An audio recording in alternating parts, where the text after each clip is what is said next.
My childhood was not ordinary. My mom cooked people from the network. My meals were more than just ideas. In the dim glow of the kitchen lamp, I watched my mother carve the roast with practiced precision.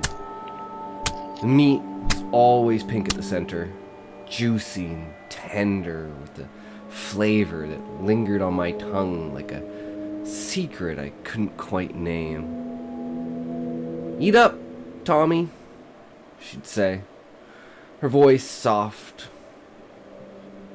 A coo that wrapped around me like fog rolling from the bay. "It's good for you, makes you strong." And I did eat every time, 'cause nothing else tasted quite like it. Rich, almost alive, with a whisper of something metallic underneath. I was 12 when the dreams started, or maybe they were memories playing tricks. I'd wake up sweating, fragments clinging to me, a man's face, twisted in rage, lunging at my mother in our old apartment. Sometimes the man dissolved into shadows, pulled away by invisible threads. Other times, I imagined my mother fighting back, her hands slick with red, the man's body crumpled like wet paper. "He left us," she told me once, when I asked about my father. "Went off to work at that network of his. Those people who think they're all connected, like bees in a hive." In the dreams, it felt different. What if the network had taken him first, turned him into something not quite human? What if Mom had saved us both, chopping away the bad parts and turning them into sustenance? Nah, that was silly. Just a kid's wild thoughts. Or maybe the network had sent him to hurt her. She'd have no choice but to end it, hiding the evidence in the only way that made sense, feeding it to the ones she loved, so it could never come back. I shook off the imaginings at school, where the other kids talked about burgers and pizza. My lunches were always homemade, wrapped in foil, the meat cold but still bursting with that forbidden zest. "Your mom must be a good cook," my friend Tyler once said, eyeing the sandwich enviously. I just nodded, a knot in my stomach. What if Tyler knew? What if the meat wasn't from the butcher, from one of those hollowed-eyed wanderers my mom sometimes brought home late at night? Strangers she'd meet at the edge of town, mumbling about Lisa and eternal connection. I'd hear the thumps from the basement, the wet sounds, and then dinner would be ready the next day. But no, that was another fantasy. Maybe she was helping them, curing their delusions, and the meat was just special cuts from the market. Dr. Schmore knew something. I was sure of it. The old psychiatrist had been around since before I could remember, popping in for checkups at our cramped house by the woods. He was a tall man with wire-rimmed glasses and a beard that hid his expressions, always asking questions in that calm, probing way. "How's your mother, Thomas? Any unusual dreams?" I'd met him years ago, back when Mom worked at the clinic where Schmore treated the lost souls, the ones ranting about hive minds and a woman named Lisa who lived forever in their heads. Schmore had known my mom from those days, even treated my father once, or so the whispers went.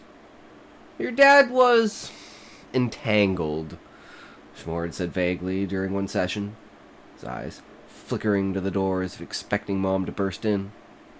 "The network preys on the weak, but your mother, she's resourceful. Kept you both safe."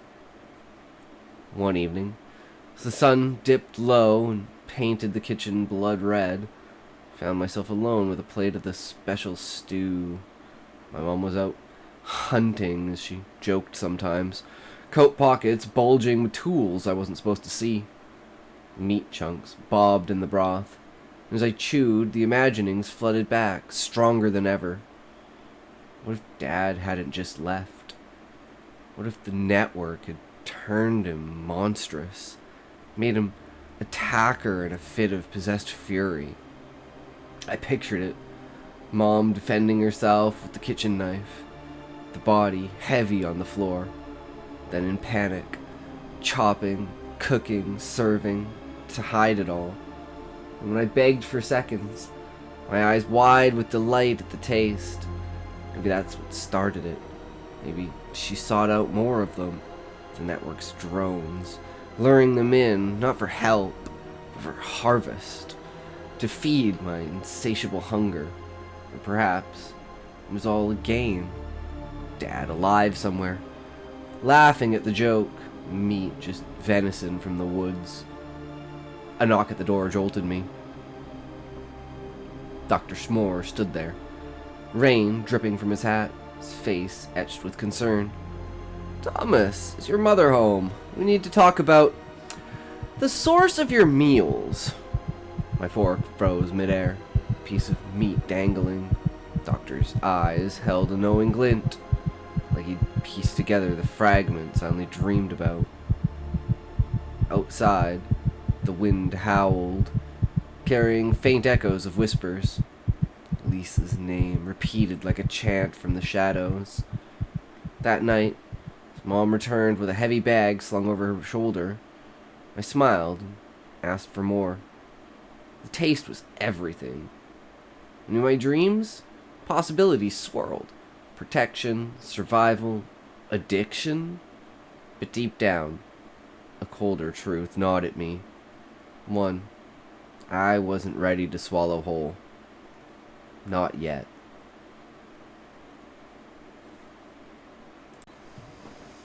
My son's father vanished the night I buried our secrets in the backyard. My charming new husband promised safety, but his lies unravel like the threads of a noose. To protect my child, I erased every trace of blood before the truth could rise from the grave. The night Leonard vanished, I was wrist-deep in the backyard, the shovel scraping against roots that bled sap like accusations.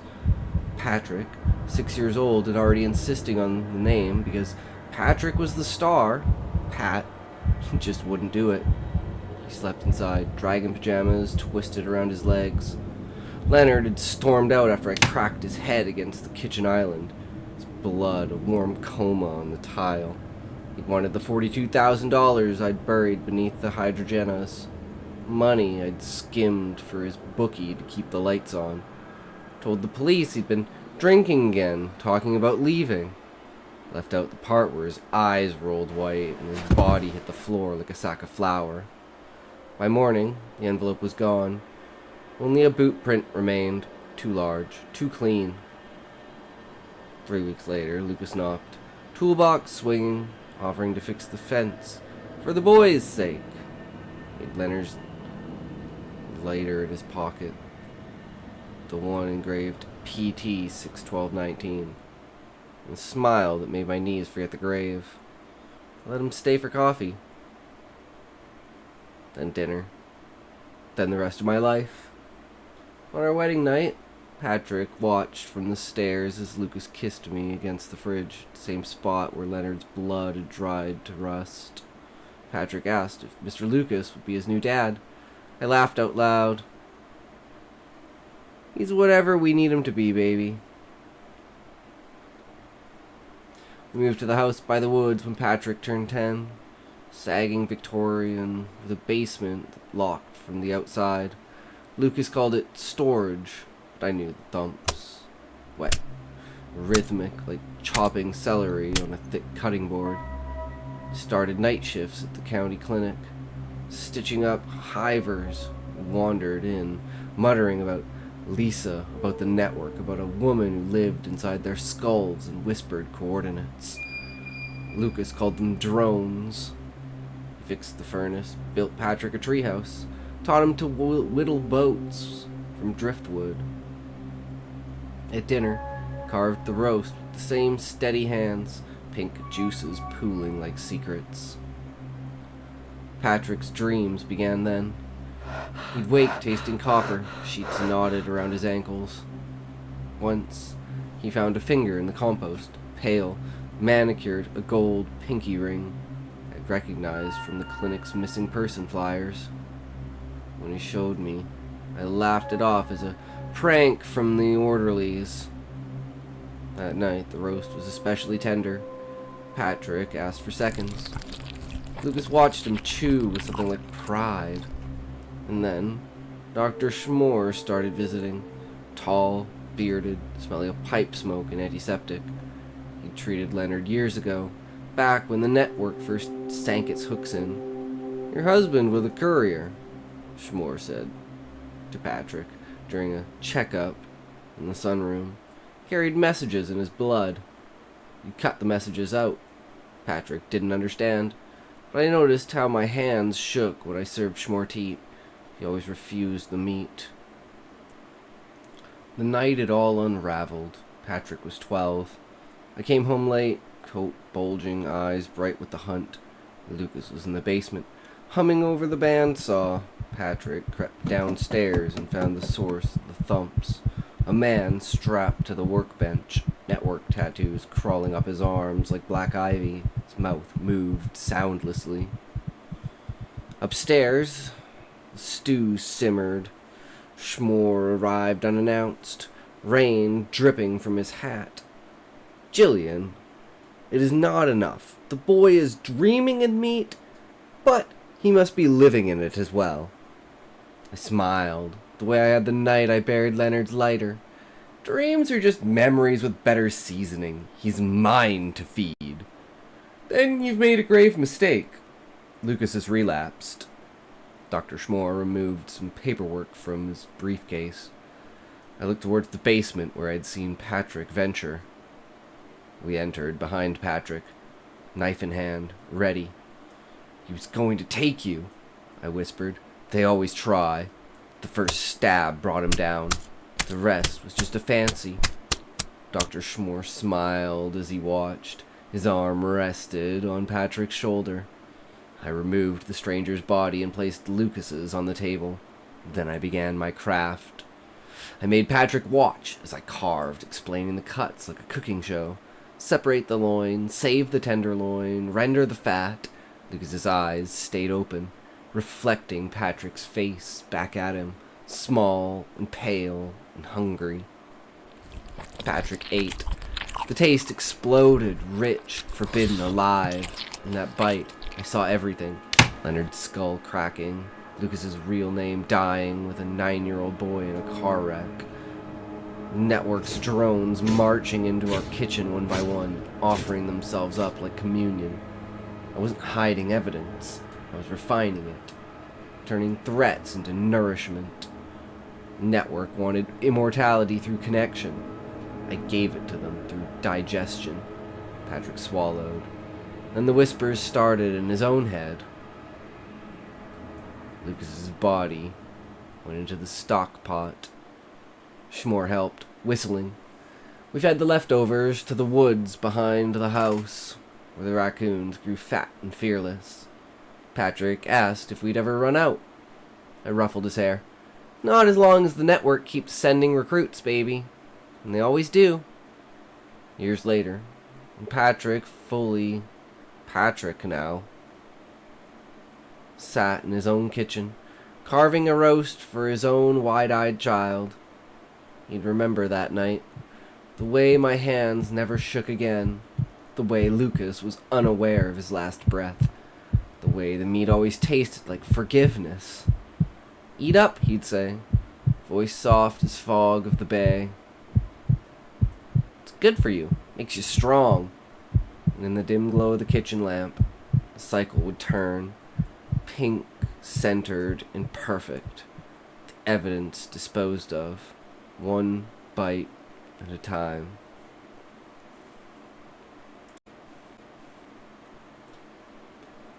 I haven't left my apartment in years, but the dead phone line on my desk whispers secrets only I can hear.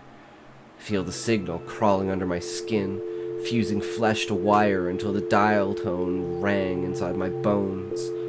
I'm no longer whole of mind or body, just a ghost in the machine. Another test for the network. The calendar on the wall is a liar. Claims today is October 14th, but the sun hasn't touched my windows since the blinds fused shut with dust and despair. Good time and dial tone pulses now, each one a heartbeat from a phone that hasn't been connected since the building went VoIP. And, my name was Caleb once, but the network prefers Subject 47. And repetition erodes identity the way surf erodes cliffs. Keep the receiver cradled between shoulder and ear while I solder another capacitor into the breadboard jungle on my desk. Because the hiss is clearer when the circuit is complete. First voice arrived on day 312. Whispered my mother's maiden name, Gritzkawak, then laughed like a modern handshake. Wrote it down in the margin of a pizza box, next to the grocery list I'll never use. By day 400, the voice is layered, a child reciting my elementary school ID number, a woman humming the jingle from a cereal commercial that aired the week my father overdosed, a man with my exact timbre asking, "Are you receiving?" I answered yes. His silence felt like betrayal. Dr. Schmore's card appeared on day 529, wedged beneath the door with a corner bent like a white flag. Auditory intrusions, non-pharmaceutical solutions, house calls available. Handwriting was precise, the kind that signs death certificates. Taped the card above the phone so the voices could see it. They pronounced his name wrong. S'more. I giggled like static snow. Dialed the morgue instead, extension 313, because the dead don't hang up. The line rang once, then exhaled. I stopped eating anything that required leaving the apartment. Protein bars arrived via drone drop, stacked in the bathtub like bricks for a bunker. Voices approved. They said flesh was inefficient bandwidth. When I scratched an itch on my forearm, thin blue fibers lifted from the skin, waving like anemones. Or gelins, the forums called it. The network called it interface. The line went live at 3:17 a.m. on a Tuesday that smelled of burnt plastic and instant noodles. I was mid-solder, iron glowing cherry red, and the receiver emitted a perfect sine wave at 432 megahertz, my mother's favorite tuning for the piano she never played. Then my own voice, recorded backwards. "Caleb, are you receiving?" The iron slipped, branding a crescent moon into my thumb. I didn't feel it. I was too busy answering.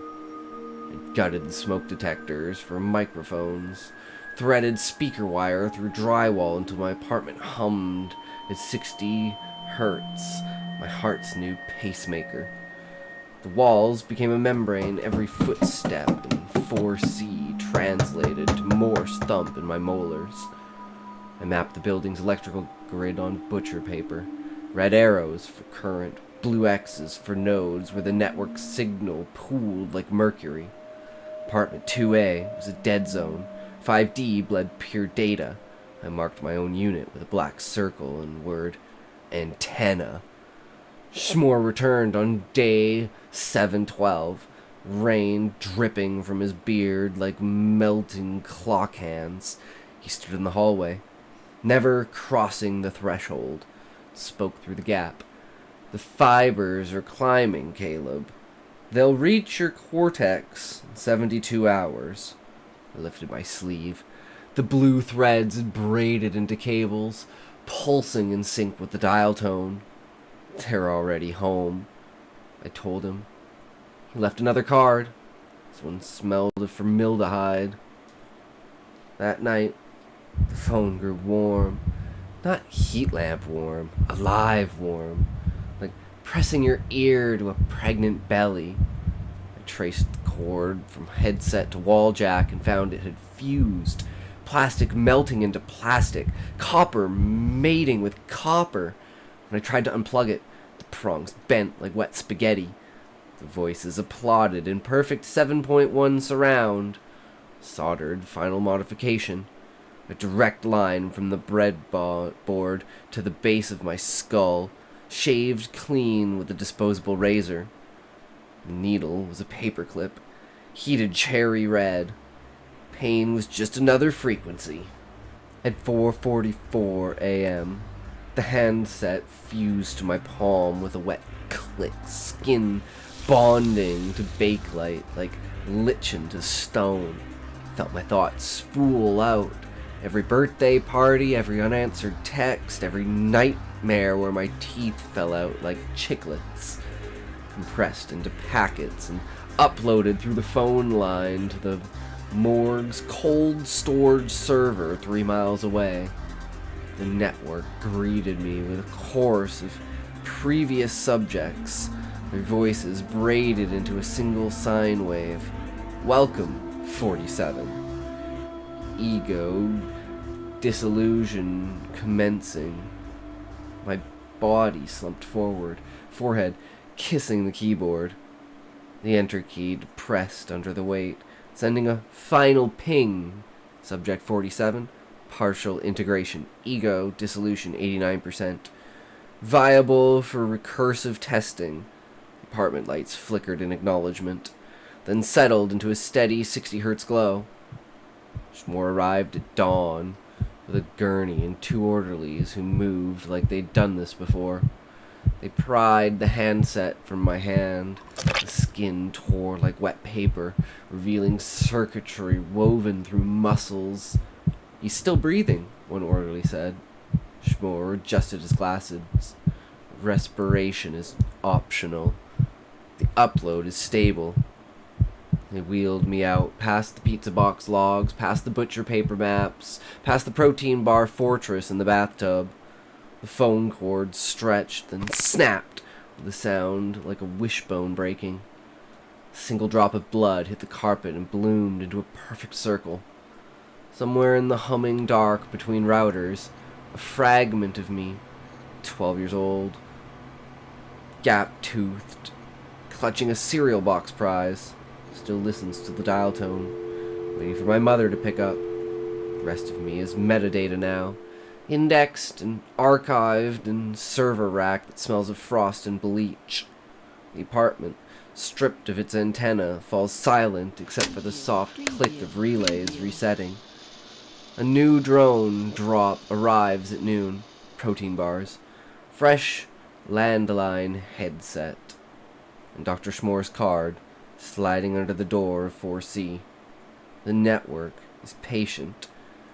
It only needs one more shut-in to answer. Thank you for listening. Do not forget to like, comment, and subscribe. The blue might catch up to you if you do not. Be sure to check out more blue horror stories.